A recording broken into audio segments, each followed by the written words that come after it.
we start with our session, to which I want to warmly welcome you. Our session being on corporate citizen, private sector, and democracy. I welcome you here at the F3 auditorium, and I welcome all our participants online as well. My name is Tim Enderlin. I'm the head of the Peace and Human Rights Division at the Federal Department of Foreign Affairs in Bern. I think we are all aware the state of democracy is being discussed intensively these days. And as a matter of fact, democracy is on the retreat worldwide, while autocracy is on the rise. And I believe that one of the worrisome aspects in this development is that it becomes increasingly difficult to counter the misconception that autocracies are more conducive to economic growth, while democracies seem to be rather cumbersome than helpful. And we see on the map here worldwide how the development, especially in the rise of autocracies, is emerging, and I think this is pretty impressive. And it's one of the reasons that motivated Switzerland, and in particular our Ministry of Foreign Affairs, to put greater emphasis on a constitutional mandate we have in Switzerland, this constitutional mandate being to promote and foster democracy. And it has become one of the priorities of foreign policy, and it's the division of peace and human rights and also the Swiss Development Agency, the Agency for Development and Cooperation that are tasked with this. When we talk about democracy, I think we are all aware that democracy is something that always needs to be negotiated and can be perceived in a different way. At the same time, there are some core elements that are there, and amongst others, part of it are credible, transparent, and inclusive elections, freedom of expression, protection of minorities, or also a justice system accessible to all and independent courts. And of course, the principle of participation is an important aspect, and today in this session we want to live up to this principle, of course, as well, and we want you to participate as much as possible. And this gives me the opportunity to hand over to my colleague Andrea, who will introduce you how we will be doing that. Thank you so much, Tim. So my name is Andrea, and I work in Tim's department division in the democracy section. So I will always come in when I expect something from you. So you know, democracy is a two-way street, so we want you also to participate.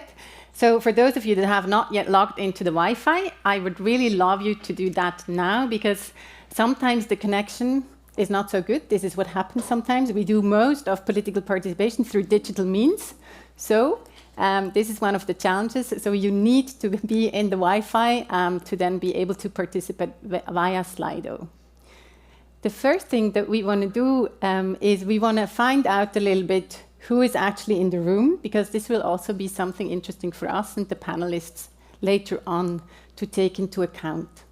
So the first question is really kind of who is in the virtual room? And so where are you joining us from? So are you in Africa? And particularly, I look at the camera and the colleagues online.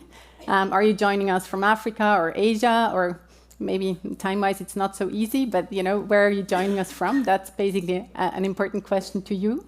And then also, in which sector are you working? So do we have a lot of private sector colleagues also here in the room and online? Or is it mainly governments and NGOs? So maybe I can ask the technique to already change to the results, or maybe we don't yet have so many results. Let's see. Predominantly Europe, we see. That's not really surprising, but maybe we will still have people online joining us.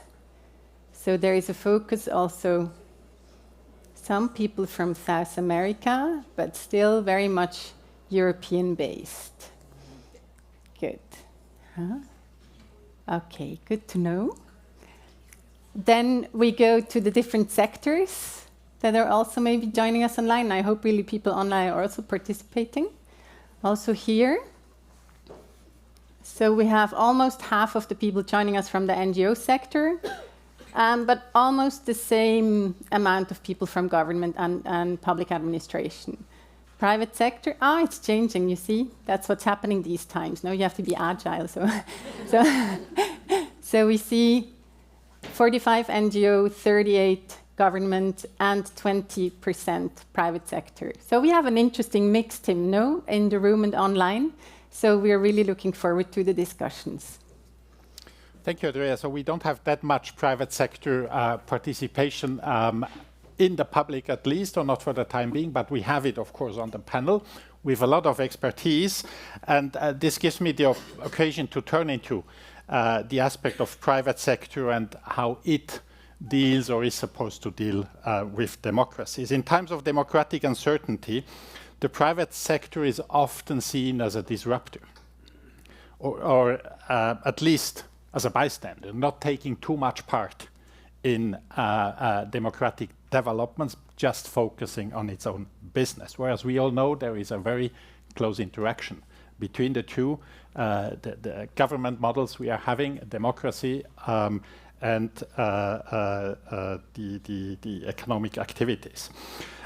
So what is about the private sector to be a stabilizing force as well? And this is something we want to look into today, because from safeguarding free speech to ensuring economic inclusivity, businesses have a profound impact on democratic resilience. And it is against this background that we want to explore today with our panelists one critical question, and this is, can the private sector not only thrive in democracy, but can it actually help sustain it? And in doing so, in addressing this question, we will in particular look at three aspects. And the first one being the aspect or the challenge, if I may put it, fighting mis- and disinformation, which is the most important short-term risk that undermines trust in democracy. The second challenge being corruption, and corruption being a common cause of domestic crisis and also a threat to democracy. And the third challenge we want to address this morning is the decline of citizen engagement and the loss in trust, or the loss of trust in institutions.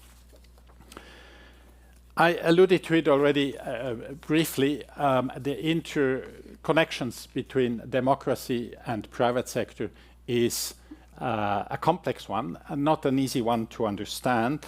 And the role of the private sector with regard to democratic resilience is an aspect that has only been recently looked into greater detail. And we thought, in order to kickstart our thinking and to set up or to put the scene, we have asked a team of academics to help us shed light on the issue.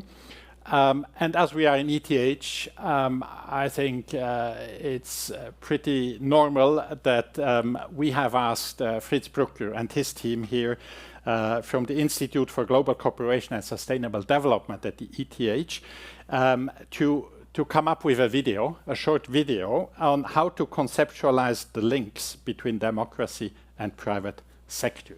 And I would like to ask our technicians to start the video, please.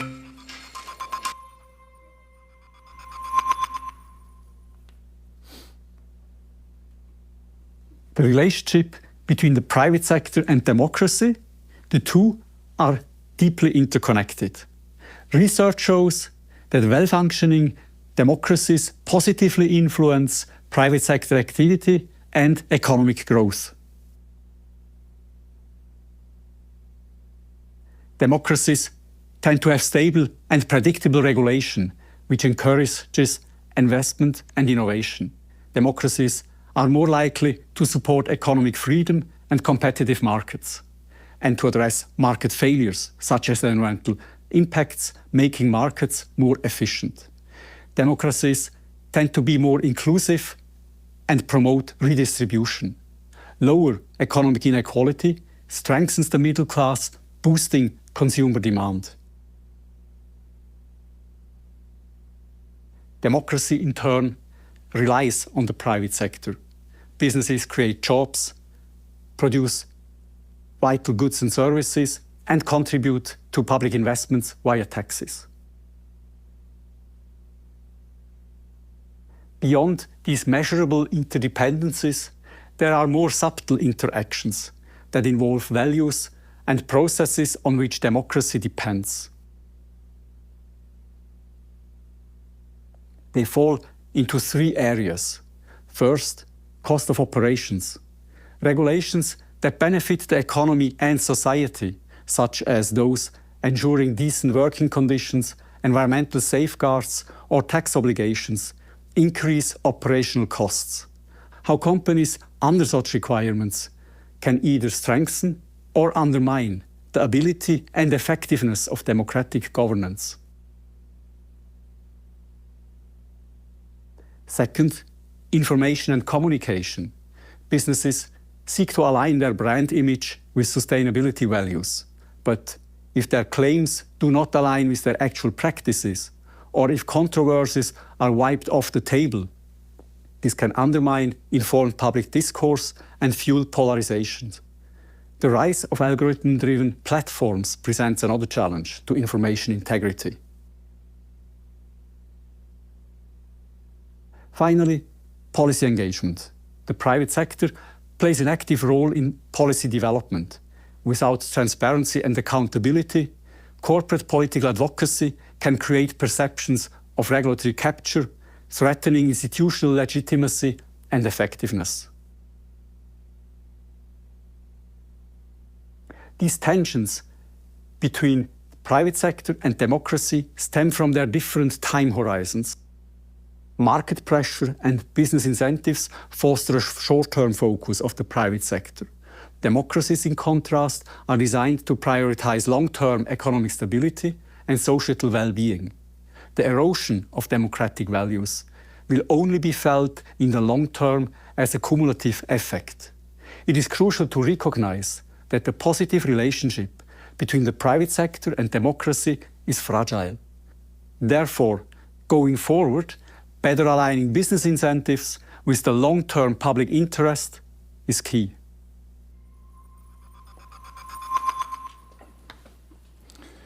So, the positive relationship between democracy and the private sector is fragile, we just heard. I think it's time to focus on the panel now, and I would like to ask our distinguished speakers to come on to join me on stage. Seynabou Diassal, please, the founder and CEO of Global Mind Consulting. She will speak to us about mis- and disinformation. Then we have Ms. Naoko Matsuzaki, the Managing Director of the Fraud Risk Management Group at KPMG Japan, speaking to us about anti-corruption and sustainable business practices.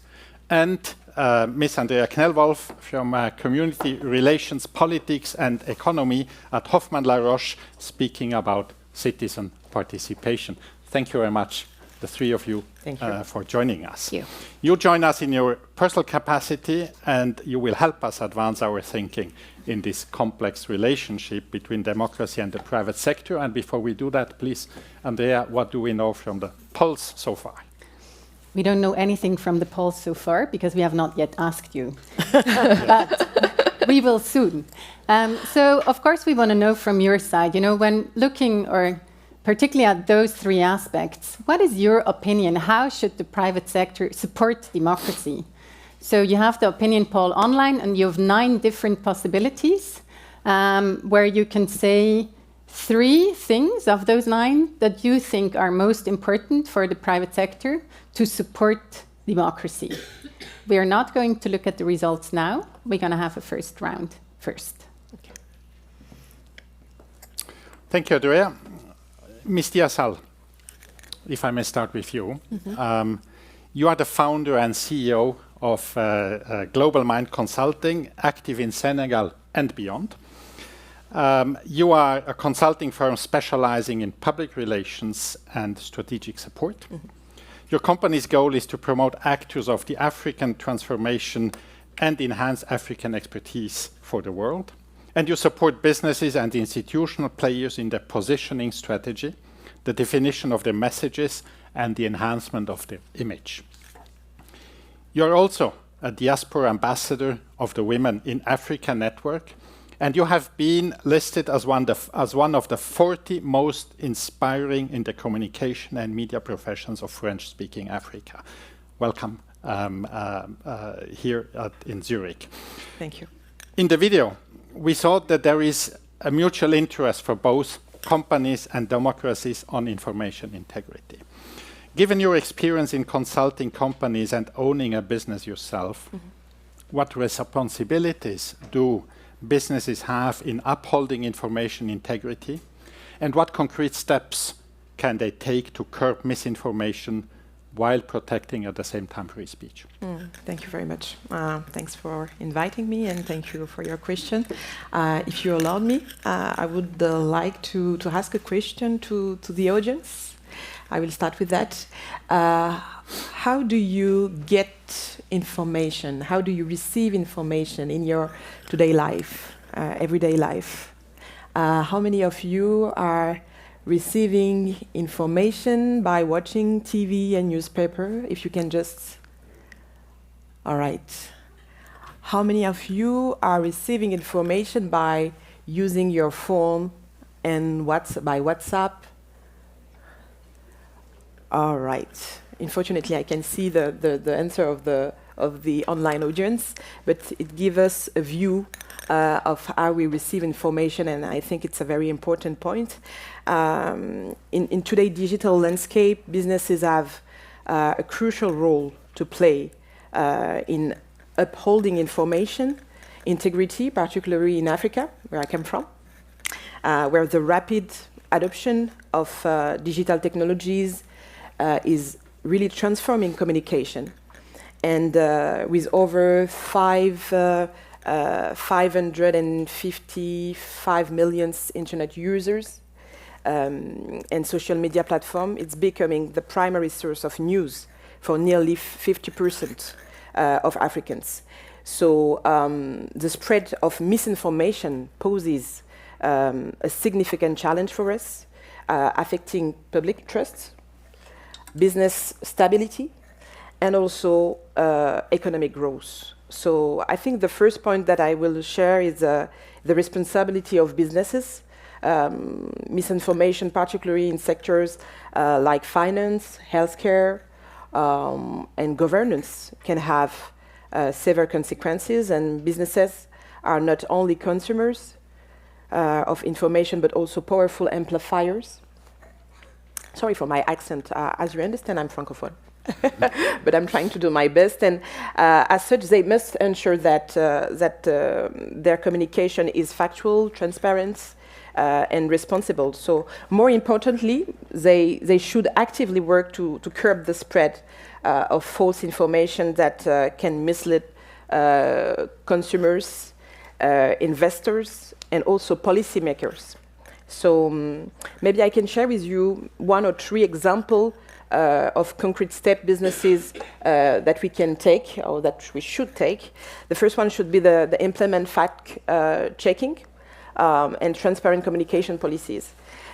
Company should establish internal verification mechanism to ensure that all corporate communication, marketing campaigns, and also press releases are factually accurate. Let me give you an example. In Africa, we have a very big company named MTN Group, and it is actually one of the Africa's largest telecom operators, and they decide to introduce a real-time fact-checking. And this real-time fact-checking system, it's to combat fraudulent SMS scams and misleading promotion, significantly reducing consumer complaints. And when we have a look on the results, we have very good results with this kind of mechanism. So it's just an example of what we can do if we want to try to be sure that we are fighting against this kind of bad practices. The second example that I can share very quickly, it's a partner with media and fact-checking organization, because of course we do have that kind of organization with existing all around the world, but also in Africa. And businesses can collaborate with independent fact-checking organization. In Africa, we have one whose name Africa Check, or media watchdogs to verify and debunk misinformation. So, quick example also, Safaricom in Kenya, who is very well known also, partnered with fact checkers to prevent the spread of fake news related to mobile money transaction and government policies. So this is just few examples of what we can, how can we concretely work on these issues. And maybe I will come back again with other points, but I think it's very important to have it in mind. Thank you. Ms. Matsuzaki, Yes. you are the managing director of the Fraud Risk Management Group at KPMG Japan. Mm-hmm. You work in the field of anti-corruption for a long time already. Now you are focusing on consulting companies on economic, social, and governance standards overall. Prior to joining KPMG, you were the director in PricewaterhouseCoopers Forensic Services Group, where you focused on white-collar crime-related investigations. You are a lawyer by profession, with a postgraduate degree from Stanford Law School, teaching at universities yourself. In the video, we have seen that upholding economic, social, and governance standards comes with costs for businesses.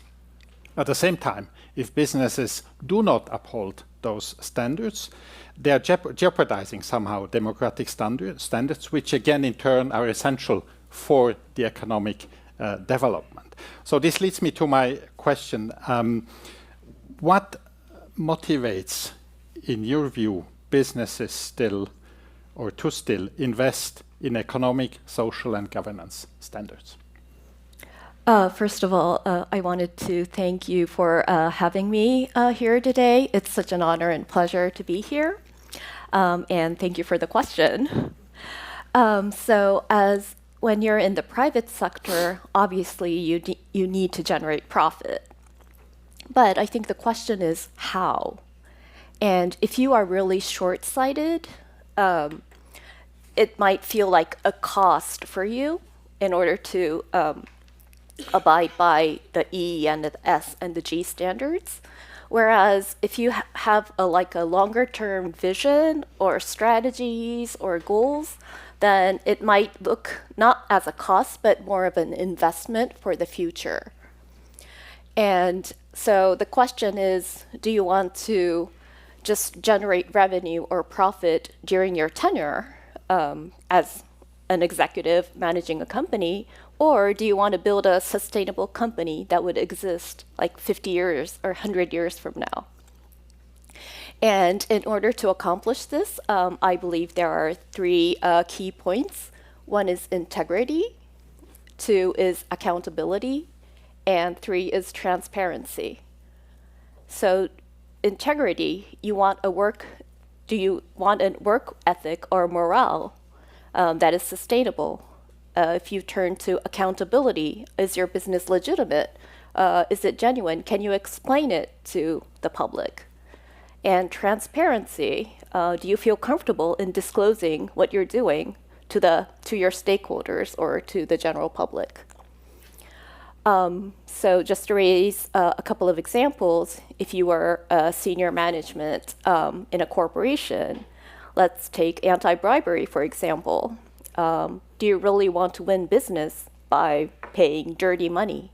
Or do you want to engage in legitimate business practices and be a healthy company?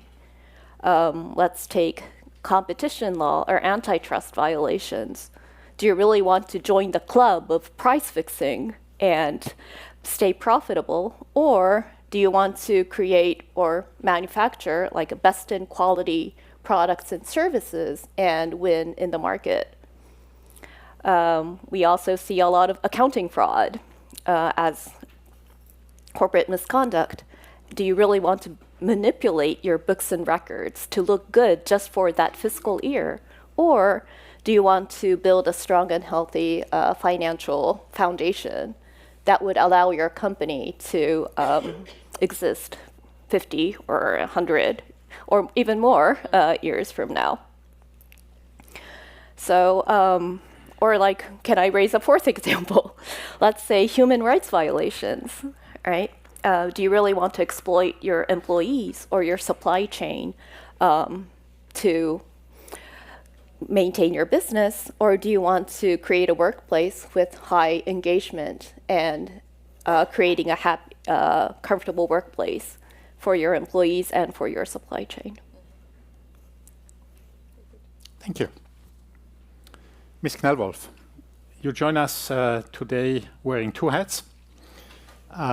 You work at the pharma company Hoffmann La Roche, and you are there responsible for community relation, politics, and economy.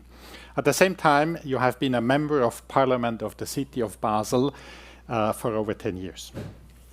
In your current position, you are responsible for community relations with the local authorities, politicians, and interest group.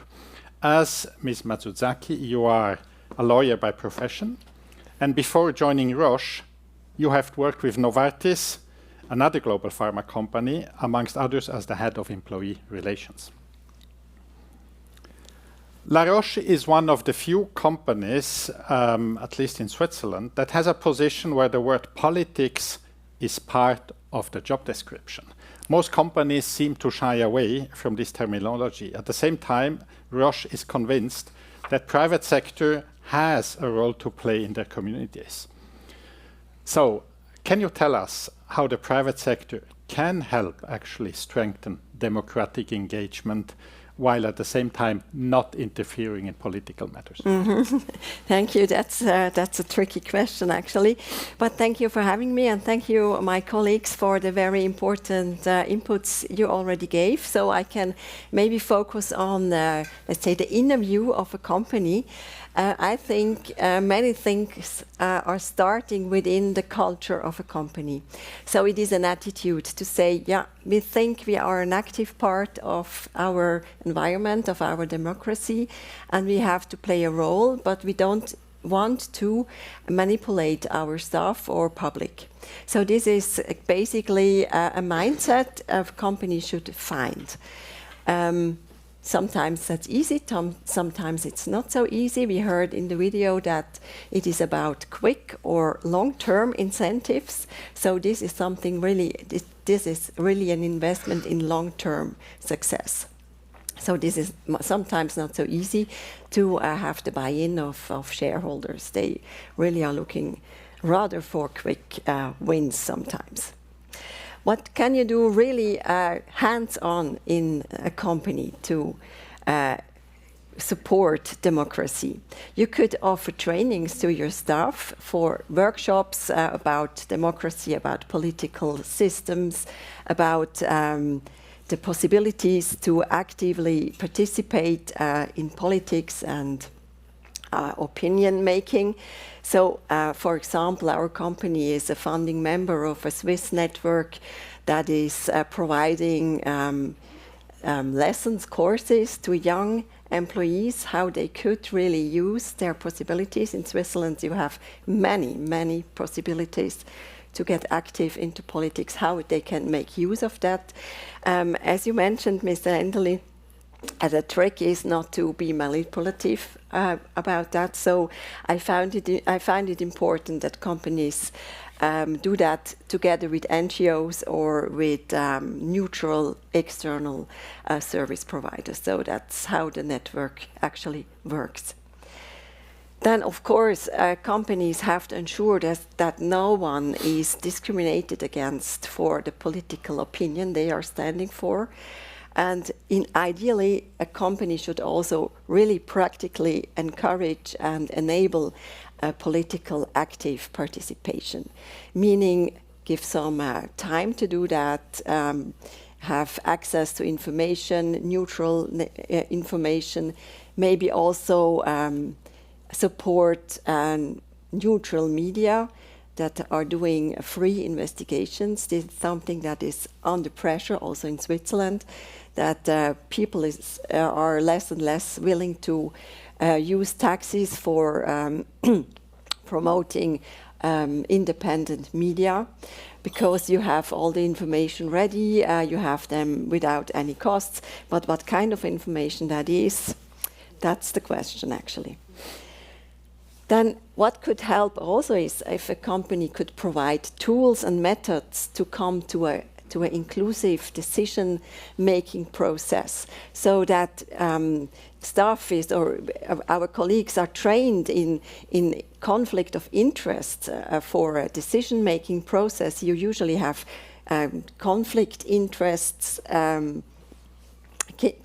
interests, and there are methods and ways to overcome that and to find a solution that is okay for most of the involved person. Compromising, this is also something that is really deep in the Swiss culture, but it's getting less and less. So this is something we could train and uphold. And then another possibility could be to have an in-house employee relations body, the in-house elections of colleagues that are standing for the staff in front of management and defending the interests of staff. This is really a basic democratic process that a company also could promote. Yeah, there are many other examples how to really hands-on support democratic processes, but I think it really starts in the attitude.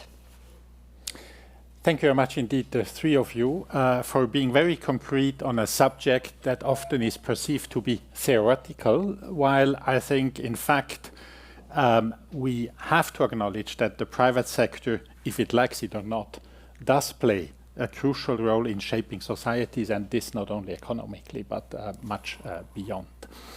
And I also want to thank you to be short, or having been short in your interventions, because I promised at the beginning that we want to be interactive, which again, Andrea, lets me turn to you, and this time looking into the results of the polls. Perfect. So maybe I can ask the technique to display the results of the polls. So to show a little bit, what is actually the opinion of the public online, but also in the room, of those different possibilities. Something that we were actually discussing when preparing, that we thought maybe corruption will be one of the first, and this is exactly what we see here. So 2/3, of all the people that are joining this discussion really think that the prevention of fraud and corruption and undue political influence is one of the most important things that the private sector can do to actually support democracy.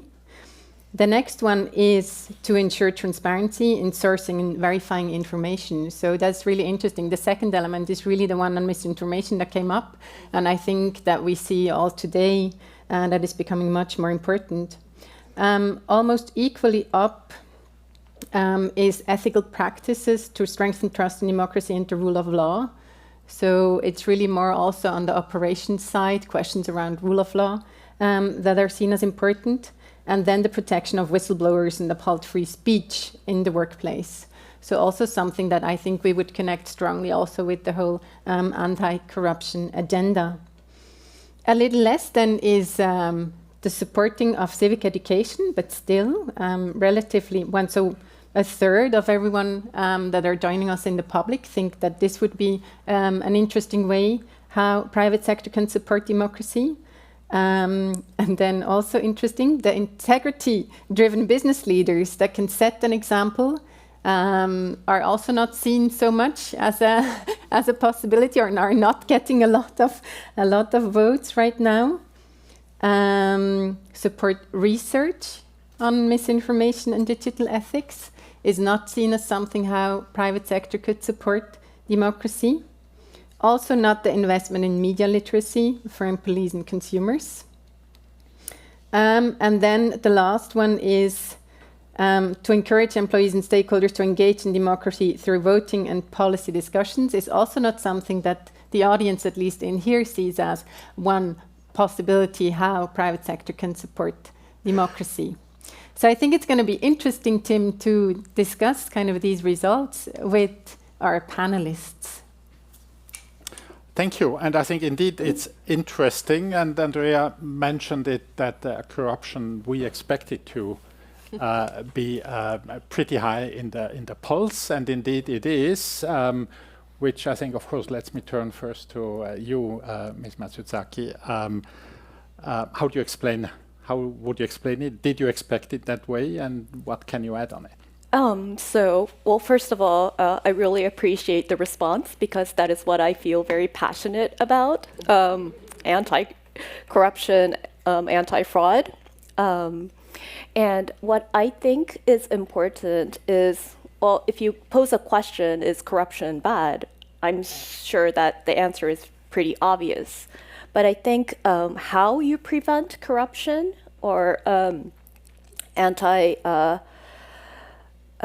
corruption is, I think the important piece is raising awareness. And because I'm in a position to advise our Japanese clients who mainly operate overseas, including developing countries, which tend to be somewhat risky in terms of corruption, is that if you were bringing a huge amount of paper cash and bribing a foreign official, it is very obvious and clear that that's misconduct. You should not be doing it.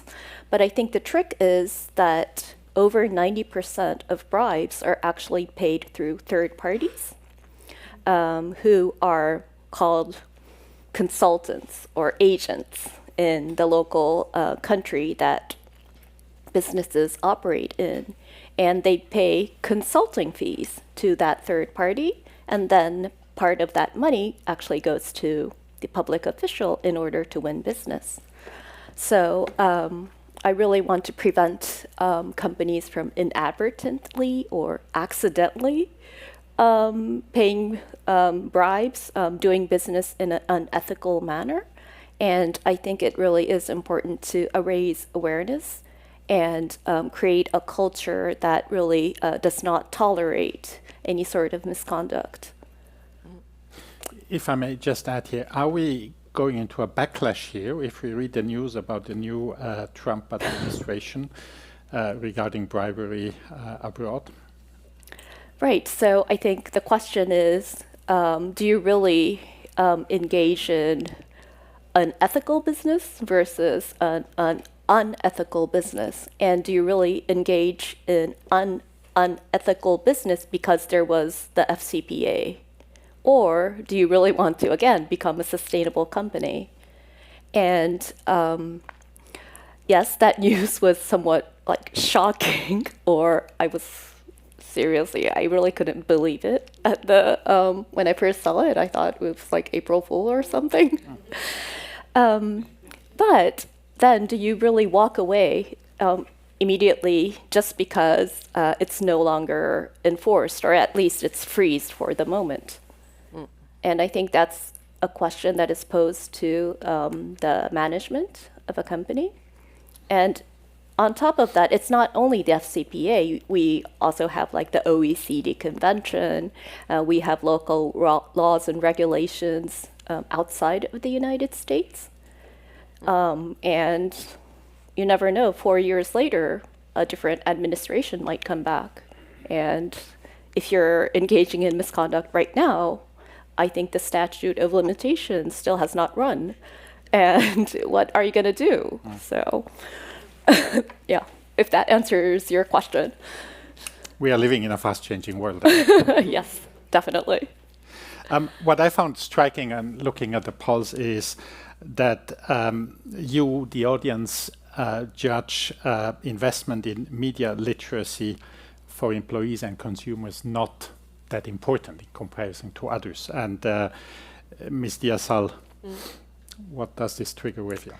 I think we have a lot of things to say about this point because we are living in a world where information is going very fast and we are consuming information.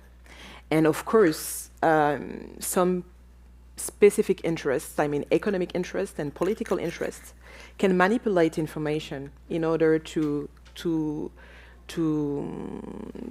be sure that it will be on their own interests. And I think it's a very key point because it makes us make it very important for us to be careful. And that's why I really think that, of course, we need to promote digital literacy and public awareness campaigns, but we have to start very with the youth. That's where it starts, because when you're young, and when you know that you will have a lot of information, and in this information you will have fake news, you will have misinformation, disinformation, now you're aware of, okay, I need to be careful. And I need to develop my criticized sense. Mon sens critique en France, on dit. Because it's very important. And that's the first point. And the second point is that not only in Africa, but at an international level, because you saw that you have some very powerful business interests, I will don't give name here, who are using their money in order to buy some very powerful media, in order to share very dangerous information. And actually, they are assuming it. Just today, I was reading the news, and I saw that one of them buy the Washington Post, and he decided to share very critical and complex information regarding the fact that he is assuming that he's defending the Trump administration. But what is the role of the media? The role of the media is not about taking part from one or another. It's about share information, true information. So that's why I'm saying that we have a lot of things to do. And another example of that is that, as you saw, you have some very powerful men who are financing campaign, and because we are talking about private sector and democracy, so we can ask ourselves, how can we still preserve the integrity of the information? How can we still preserve the interest of the society when people can use this money to help some candidate, if we're talking about a presidential campaign, for example. So I think that we have a very key responsibility today more than ever. And we have to be aware of this responsibility, but we also need to take action. It's not about talking anymore about what Trump administration is doing, because we know that he's doing a lot of bad things. People are dying because of these things. And it's about which kind of action can we put in place in order to preserve our democracies. And that's it. I think it's very important to don't go on emotional thinking, but be on a rational one by reflecting together on how do we want to preserve our democracy? How can we say stop? It's enough, and we need to stay against that kind of practices. We need to stand against that kind of phenomenon. Even more, or even less, actually, of our audience think that businesses should encourage employees to participate in democratic processes. That's interesting, I think, in particular from a Swiss perspective, where we believe that this is what you are doing. This is in our political DNA. We do that basically every day, and now we get this return. Ms. Knellwolf, what do you think about that? Are you surprised? I was shocked when I saw that. No. I think it's because the other elements are so much more important. I think anti-fraud and anti-bribery and let's say a competence in receiving messages are much more crucial, I would say, at the first glance, really. Because without that, you can participate in a political process that is worth nothing, actually. So, for me, I think that's the explanation because, yeah, you could choose, and so I would have chosen the same way. Yeah. Does Roche do anything in particular to encourage its employees to have this kind, or encourage them in political participation? Yeah, I'm an example, and there are many others amongst my colleagues that are members of a parliament. Actually, we get, let's say, no disadvantages out of that, so we are free to do that if we want to. If we don't want to, absolutely okay as well. So you have to be elected, of course, but we don't receive money for that or something. But we are, let's say, independent on for which party we would do a campaign or what kind of posts we would do in our social media accounts for political decisions. So this is something that is very helpful, that, you know, we are free, we are supported in a way that we don't lose the jobs. We are given the time to do so. And it's also, companies often of that size often have an in-house representation of employees, and this is also something very basic democratic that is encouraging engagement, and is sometimes it's difficult, but it's not, let's say, punished. Yeah. Andrea, I think it's time to turn once again to the audience. Let's see if we do have any particular questions. I ask my intelligent iPad, but I don't see yet something. Or maybe I have to refresh. Yeah, so we already have some different questions. I think one that we tried to touch upon already, but is still interesting, is really how can people defend democracy against oligarchy? So also talking about, I guess, this element of kleptocracy. Given their unrestricted command of resources in unfettered markets. To whom can I pass on the question? That's a tough one. It's really about when political and economic power are coming together. Mm-hmm. So, yeah. Ms. Knellwolf. This is really something that I'm observing now with great anxiety, actually. I think this is really a bad combination. And I think the only mean would be to have stable, democratic institution. With the courts, they are independent, with the Congress that is doing his job, and that you really have this separation in power and the control checks and balances. And you have to lift these institutions or strengthen these institutions, but when they are undermined, it's getting really difficult. Yeah.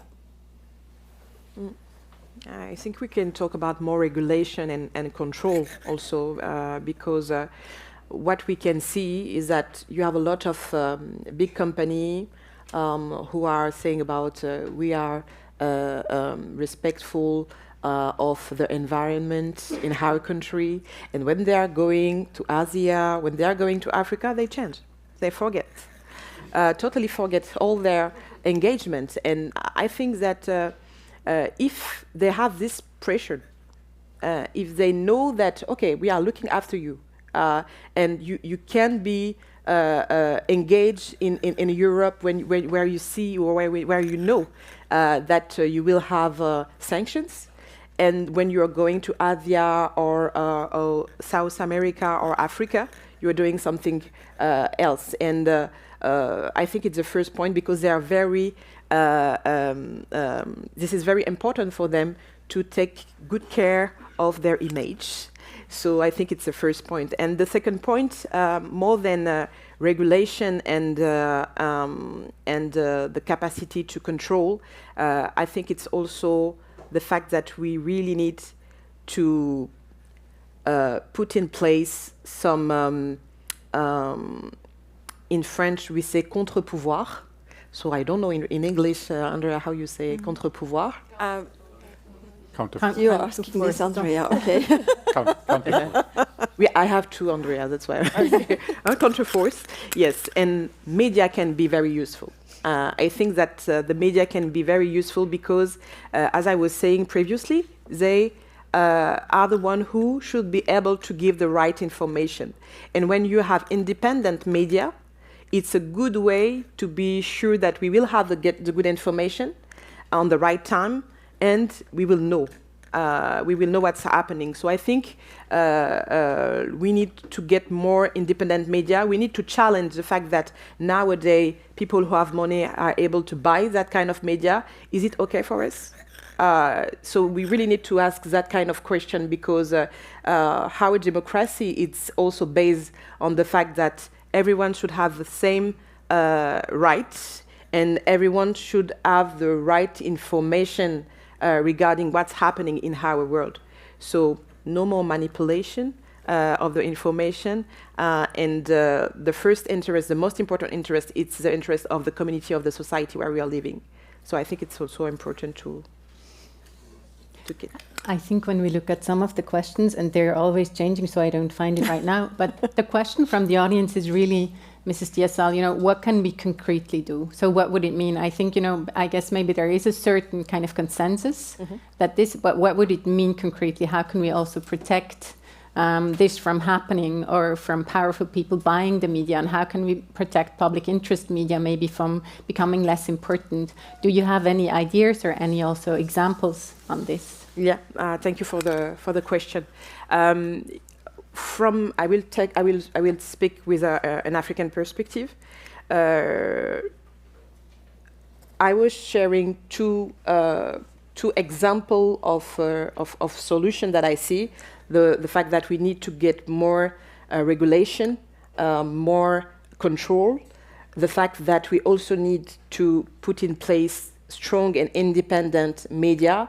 But the point is about we have political influence in what's happening all around the world, and most particularly in the country where they don't have a lot of money, they don't have a lot of, they're developing, this is developing countries, so they need money. I give you a very short example of what's happening right now, and it's not in Africa actually, it's here in Europe. Ukraine is living as a war.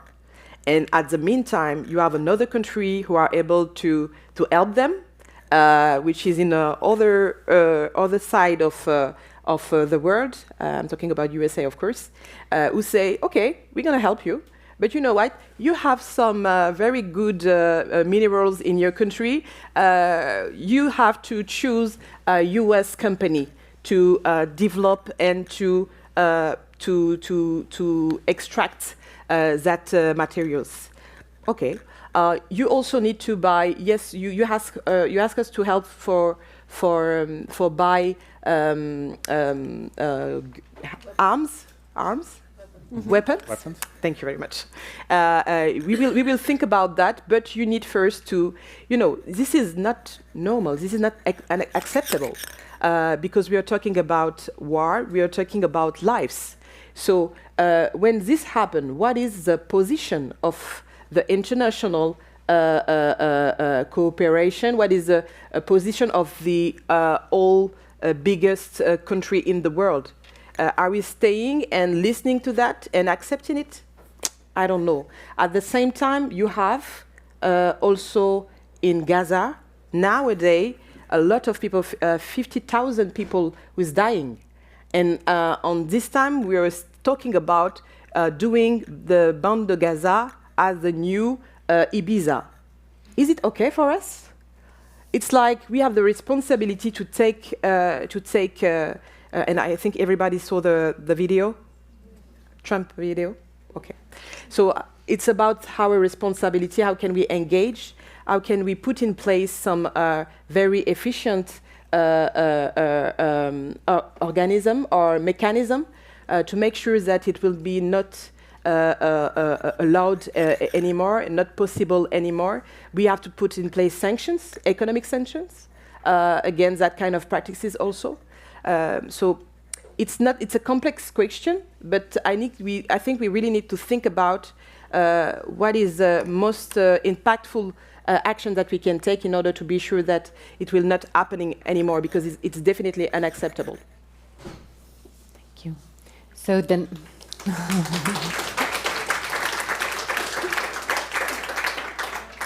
so the next question I find is, or that got most of the votes, is really interesting, and maybe it's also one for Mrs. Knellwolf. Maybe also given your previous function.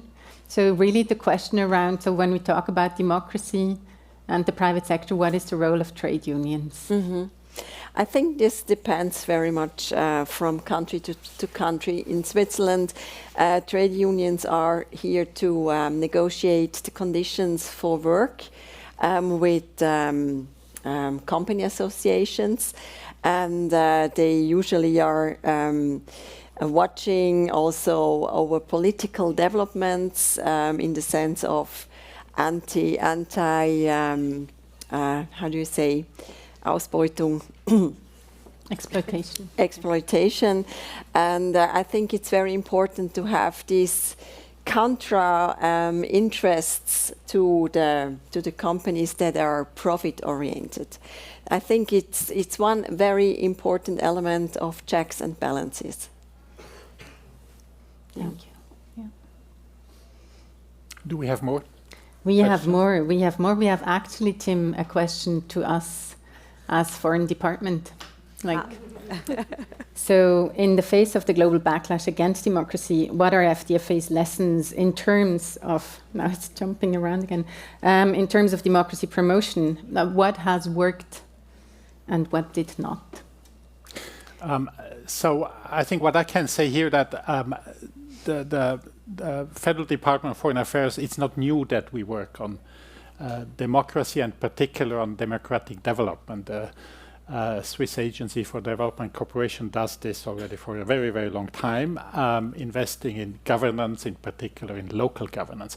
I think what's more new now in fulfilling the constitutional mandate I alluded to before is, in view of the backlash, the retreat we see and perceive with regard to democratic development, it's about how can Switzerland make a meaningful contribution in fostering the democratic narrative, in countering actually the idea that it's autocracies that are more efficient. So how can we, in particular in countries where democracies are in place, but come under stress for whatever reasons, how can we there find the right niches to promote this positive democratic narrative? We are developing this approach right now. It's not that we have already very concrete results. One interesting aspect I want to mention here, however, is that we have for the time being two so-called senior experts on democracy we have deployed. One is in Warsaw in Poland, and this for the reason that Eastern Europe has particular challenges when it comes to upholding democratic standards, and also because OSCE is very much present there in the region and Warsaw. And we have another one in Costa Rica, Latin America, also working regionally, not just in Costa Rica, but covering the whole region. And we very much look forward to our antennas in this regard, and we very much look forward to with what concrete aspects they come up with, where we as department can actually try to make a difference. But I see there is a question there. Wait a second. We have. Oh no! Please say, and I can repeat it so that people online can also hear it. Mm-hmm. Okay,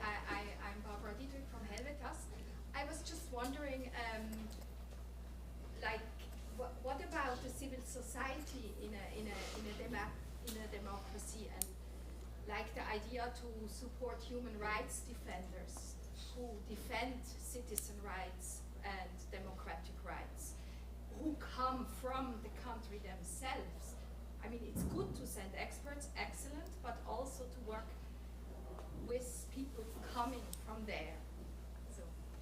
Absolutely, you know, these two persons I was mentioning, they won't make the big change. What they do, they will bridge two societies in the countries they are working in, and look on how can they contribute in empowering them exactly in this respect. Andrea. Yeah, and I think, I mean, what is really interesting when you're thinking around democratic resilience, so it's really established democracies that are under stress. And then the question is it so much different than kind of, you know, governance structures that you're building up from scratch, or that you're building up, you know, or did you think you need to kind of introduce in a place where there has not been much governance after war or something like this? So these are different types, I guess, also of how you intervene, and it's really very context dependent. But of course, we're also discussing with colleagues that are working more, you know, on a governance or state building side, you know, what can one actually learn from each other if democracies are really under stress, you know, through misinformation, through other things? Is it similar? Are there lessons to be learned from situations of state building? And what does it mean? So are these similar or not? And what is needed? So I think this is really something that is really interesting. I guess it's more about countering the authoritarian playbook and what does it mean? Can I also ask you a question? I think you have a mic here. I don't know if it's working. It should. Hello, thank you for your nice contributions, but I have a general question when we talk about the fertile ground of, let's say, non-democratic nations or democratic nations to move towards the autocracies, namely that you have often named we need to build companies that have a culture which is democratic, or they should foster it, or we should raise awareness, which for me are all not very tangible results or that you can actually measure the impact of. Whereas what for me democracies make are accountability. And for example, in the Swiss context, we had the legislative vote on whether we should have multinational responsibility and domestic litigation, even though if a multinational does misconduct abroad, and the Swiss population voted against it. However, the argument was always, it's bad for the economy, it's bad for the businesses because they would move abroad. So my question is, for me, that is really true impact, because if you have litigation, domestic or international, that holds these private sectors accountable, that's where you can also build a culture on it. But yeah, maybe what is your stance on that? Because the narrative is different. Is this a question for you, Ms. Matsutake? Sure. Thank you for the question. In my view, it seems like carrots and sticks, whereas such like penalties, sanctions are the sticks, and the carrots are what I've mentioned in my presentation, that being a sustainable company and having a more of a long-term vision. So I don't know if this is answering your question, but that's how I kind of see it, if that makes sense to you. What does our two-headed participant from private sector and politics think about the question? Yeah, I had a thought when I heard your question. I thought that I had already before in the discussion. I think this anti-bribery, anti-fraud, holding responsible of business practices, moving abroad if you get responsible and so on, this can only be solved on a global level, actually. So supranational organizations should agree on common standards. If one country is very strict, companies will move away. If a company is very unstrict, it has and we see it now in America, they have an unfair advantage. So it should be really, again, we should really strengthen the supranational and the institutional institutions. Yeah.